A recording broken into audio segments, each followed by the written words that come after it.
आज हम जानेंगे कि जीवन के किस भाग में आयुष्य का बंध होता है, अगली योनि का निर्धारण होता है या अगली योनि में कौन क्या बनेगा ये तय होता है।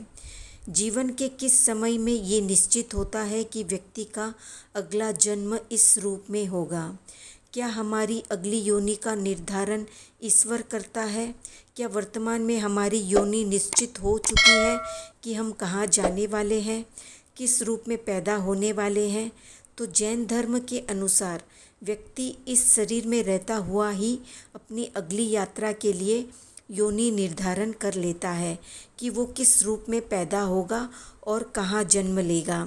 ये निर्धारण होता है जब हम हमारे पूरे आयुष्य का 2/3 भाग जी लेते हैं।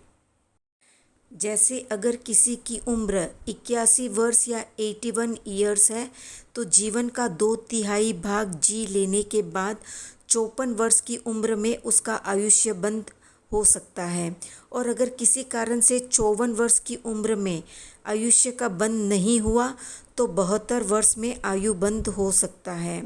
और अगर 72 वर्ष में भी आयु बंद नहीं हुआ तो 78 वर्ष में यानी 78 वर्ष में बंध सकता है। और अगर 78 वर्ष में भी आयु बंधन नहीं होता है तो फिर 80 वर्ष में होने की संभावना रहती है। और अगर 80 वर्ष में भी नहीं होता है तो फिर जीवन के अंतिम क्षण से कुछ पहले होने की संभावना रहती है। तो इस तरह से जीवन के 2/3 भाग जी लेने के बाद हम खुद अपने कर्मों से अपनी योनि या अपना भाग्य लिख देते हैं कि हम कहाँ जाएंगे। अब कोई कैसे पता करे उसकी उम्र कितनी है और उसका 2/3 भाग कब पूरा होता है? तो भगवान महावीर कहते हैं ये तो अज्ञात है कि हम कितनी उम्र तक जीने वाले हैं।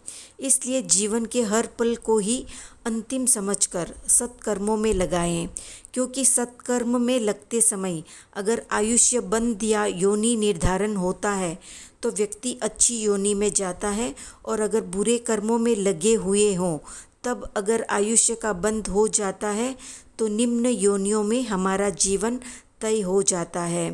कितने ही लोगों का आयुष्य बंद हो चुका है, वे अपनी अगली योनि निर्धारित कर चुके हैं और उन्हें पता ही नहीं है। बस यही रहस्य है जीवन का, जिसे कोई नहीं जान पाया सिवाय सर्वज्ञों के। कितने लोग अपने जीवन को जागरूकता से जी रहे हैं, कमेंट में बताएं। वीडियो पसंद आया तो लाइक, शेयर, सब्सक्राइब करें।